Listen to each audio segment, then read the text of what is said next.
Hello everyone. Class ninth विषय हिंदी पाठ संख्या 4। Dear student, 4th lesson complete हो गया।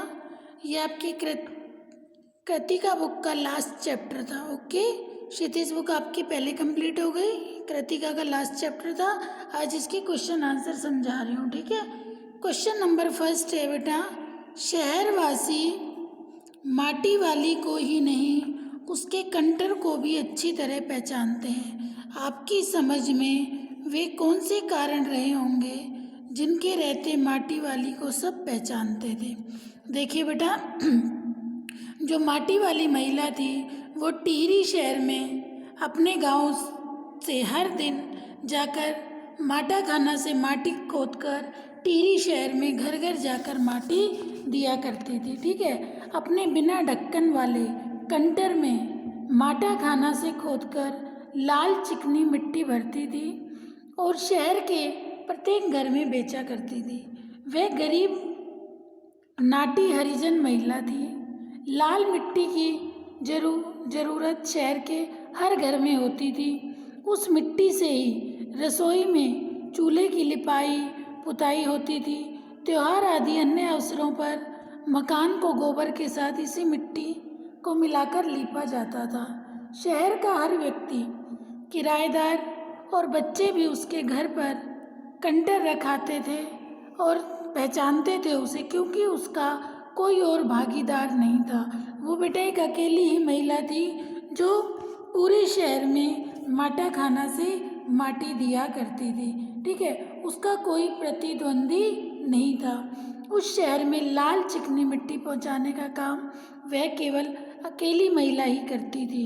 दूसरा स्त्री पुरुष इसका भागीदार नहीं था। इन सब कारणों से शहर का हर आदमी उस माटी वाली को जानता था, ठीक है बेटा।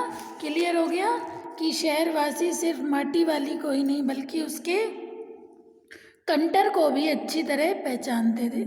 सेकंड क्वेश्चन है, माटी वाली के पास अपने अच्छे या बुरे भाग्य को ज़्यादा सोचने का समय क्यों नहीं था। देखिए बेटा, कुछ भी सोचने के लिए व्यक्ति को क्या चाहिए? समय। जब समय ही नहीं होगा तो क्या कुछ सोचने के लिए व्यक्ति क्या अपने बारे में सोचेगा। ऐसे ही माटी वाली का जीवन था। माटी वाली बेटा एक गरीब हरिजन महिला थी, ठीक है। वह टिहरी शहर के पास एक गांव में रहती थी।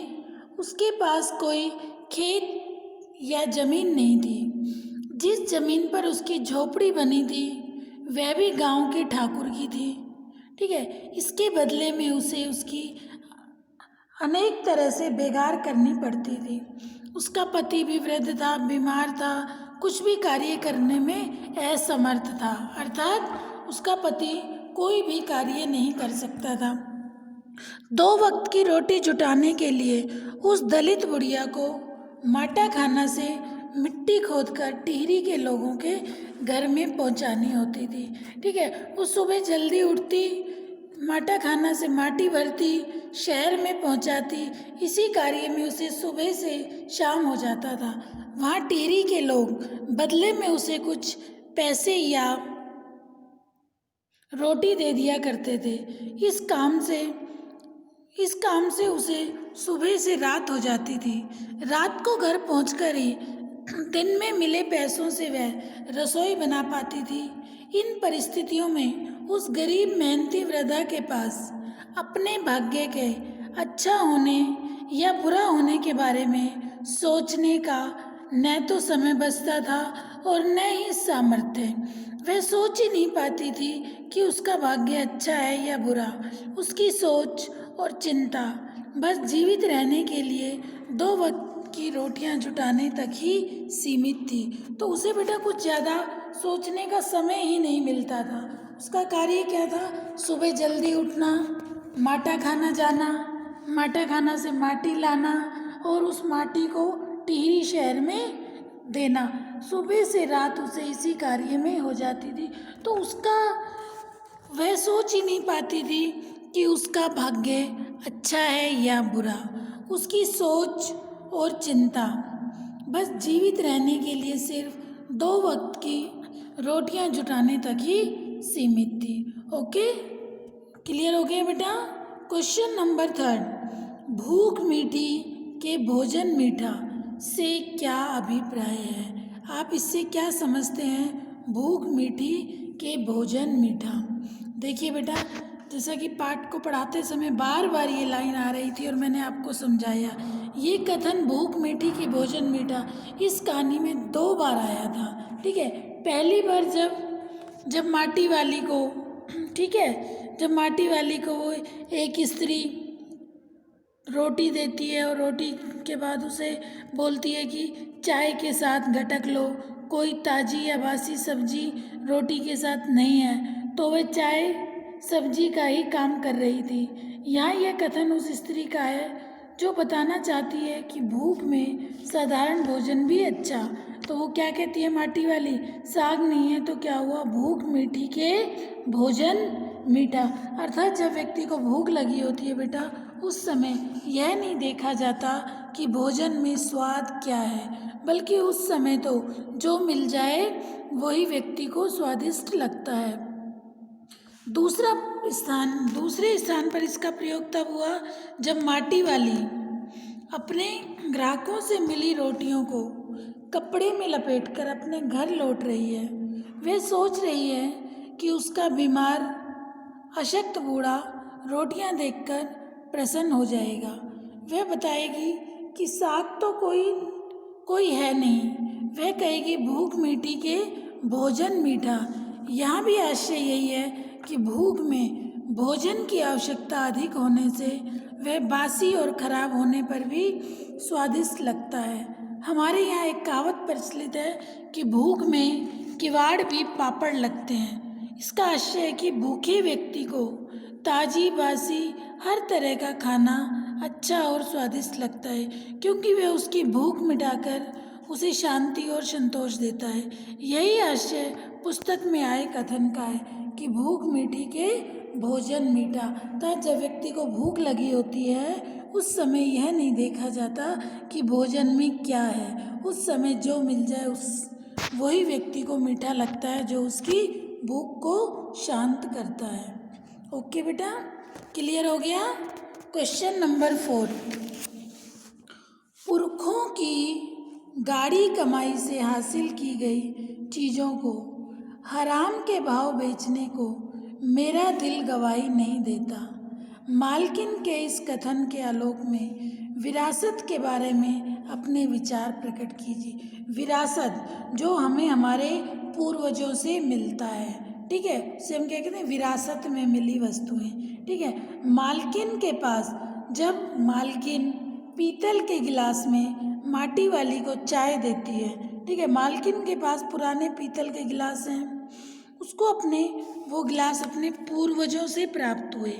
वह उनको पुराने बर्तन खरीदने वालों को बेचना नहीं चाहती, ठीक है, क्योंकि इन चीज़ों को खरीदने से पूर्वजों को अपनी अनेक ज़रूरतों को दबाकर धन एकत्रित करना पड़ा होगा। उसका मानना है कि उस मालकिन का, माटी वाली उसे बोलती है कि आजकल तो सबके घरों में स्टील और प्लास्टिक के, कांच के बर्तन हैं, तुमने अभी तक ये बर्तन संभाल कर रखे हुए हैं। तो माटी वाली का, मालकिन का कहना कि हमारे पूर्वजों ने कितनी मेहनत करके, इन पूर्वजों ने अपनी अनेक ज़रूरतों को दबाकर धन को एकत्रित किया होगा। पूर्वजों से प्राप्त जमीन जायदाद, धन संपत्ति आदि सभी चीज़ें विरासत कहलाती हैं।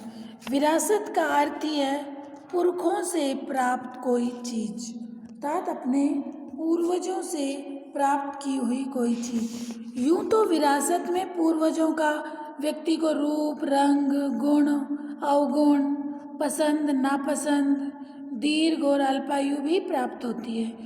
कुछ बीमारियां भी व्यक्ति को विरासत में मिल जाती हैं, परंतु उपयुक्त कथन का आशय पूर्वजों से प्राप्त संपत्ति से है। ये संपत्ति पूर्वजों ने अनेक कठिनाइयां झेलकर अपनी आमदनी से धन बचाकर खरीदी होती हैं। उनको सुरक्षित रखना, बेचना या बर्बाद न करना ही प्रत्येक उत्तराधिकारी का कर्तव्य होता है। पिछली पीढ़ी अर्थात हमारी पहले की पीढ़ी हमारे पूर्वजों से जो हमें धन संपत्ति प्राप्त हुई है वो हमें अगली पीढ़ी अर्थात हमें अपनी संतान तक पहुंचाने का प्रत्येक व्यक्ति को काम करना चाहिए। बहुत आवश्यक होने तथा जीवन पर कोई संकट आने पर ही हमें हमारी विरासत में मिली वस्तुओं को बेचना चाहिए, अन्यथा हमें विरासत में मिली वस्तुओं को बेचना नहीं चाहिए। ठीक है, हमें हमारी पूर्वजों की गाढ़ी कमाई को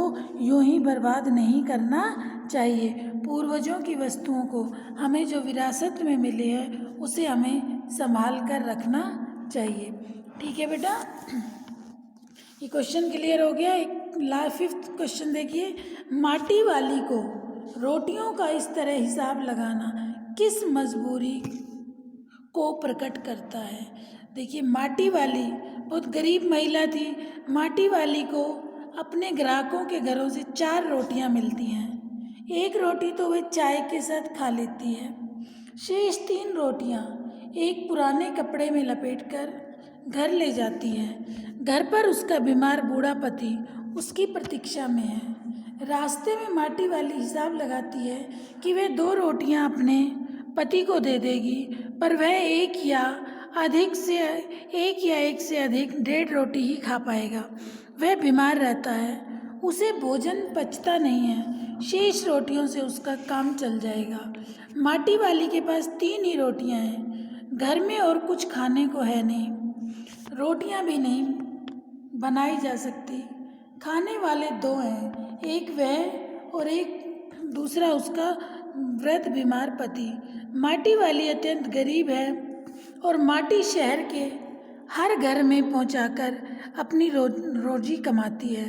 उसके पास कोई खेत या जमीन नहीं है, आमदनी का और कोई स्रोत नहीं है, घर में दूसरा कोई कमाने वाला नहीं है। इन परिस्थितियों में वह अपने ग्राहकों से प्राप्त जो भी रोटी मिलती है मजदूरी तथा ताजी बासी भोजन पर ही निर्भर है। उसकी यह मजबूरी, ठीक है, मजबूरी उसे रोटियों का हिसाब रखने को विवश करती है, क्योंकि उसकी मजबूरी है, उसके कोई और कमाने वाला नहीं, आर्थिक तंगी है, उसका पति बीमार है, जो कुछ भी उसे मिलता है उसी को वो और उसका पति मिल बांट कर खा लेते हैं। तो ये इससे उसकी गरीबी की स्थिति को दर्शाता है कि माटी वाली का जीवन कितना कष्ट में, कितना संघर्ष में और कितना अभावग्रस्त था, कि किस तरीके से वो अपने जीवन को व्यतीत करती थी। इसलिए उसकी यही मजबूरी उसे रोटियों का हिसाब रखने को